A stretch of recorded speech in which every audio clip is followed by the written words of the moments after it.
Good afternoon, Summit School District. I wanted to give you an update on our thinking around masking. I've gotten a number of emails and there were public comments at the last board meeting about the desire to drop masks, and I respect where folks are coming from and listening loud and clear. But I wanted to run through what the county thinking is when I deal with county experts and what our leadership team thinking is around the key variables in that decision making. There are some compelling reasons to remove masks. One is obviously the declining case numbers per 100,000 and also the number of positives per day.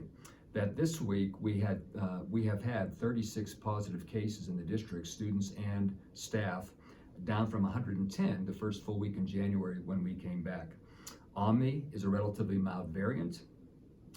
It is expected by the state that 80% of the state population by the middle of this month will have some level of immunity, either because they're vaccinated or because they have had the virus and have developed natural immunities. Wearing masks does create developmental and social emotional challenges. And at this point, every student from kindergarten through grade 12 and every staff member who wants the vaccination has had the opportunity to do that and have already made choices. There are also compelling reasons to keep the masks. One is that we still have high numbers relative to late last summer and fall. We have very low vaccination rates, 25 to 30% in our K-12 student population. We have about 350 students in the district who have medical problems and medical issues that would make them very vulnerable to the virus if they were infected.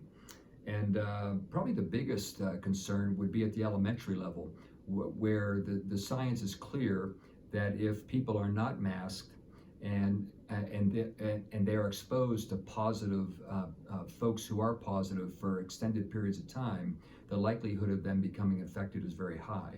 And of course, at the elementary school, we might have 22 to 26, 27 people, including the teacher, in the classroom for extended periods of time, up to 4 or 5, even 5.5 hours a day. Two other variables are, I get a lot of feedback too from families who want to keep the mask and staff who want to keep the mask because it gives them a comfort level about their own personal safety. What we intend to do is after the February break is very well placed this year relative to the cycles of the Omni variant. What our intent is when we return from the February break is to look at all of the data that I've been describing and make some decisions at that point, that week after the February break, on whether we continue our mask mandate or whether we phase it out. One way of phasing it out, we are thinking at this point, is the first schools where we would consider dropping the mandate would be Snowy Peaks and Summit High School. At those two buildings, 65 to 70% of the students are vaccinated. They have shorter class periods or 90-minute periods at maximum, which reduces that exposure time if there are people in the room who are positive. With the older students, it's easier to social distance. Teachers can social distance. Students can social distance from each other if they choose to. There's more capacity to do that. Also at those levels, if there are students who have health issues that make them vulnerable, they have the ability to self-advocate. They know that, they can distance, they can wear their masks, they can stay social distance from people who aren't wearing masks and so on. And lastly, by that week we come back from February break, we'll have some pretty good data from schools who have already demasked. And so we can look at what happened to their numbers when they did that. So if we make that choice, it would be at our two high schools. We would then look at the data after a week or two and what's happened at those schools and make determinations on whether we would extend that or we would drop the mandate in other schools as well. So at this point, that's our thinking. We want to keep our schools open. We want to keep our children and our staff safe.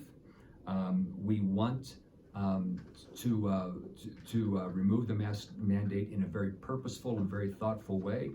And what I will do then is keep you posted as those decisions become apparent. So thank you for your patience. Thank you for trusting us. And it's Friday where I am. Have a great weekend.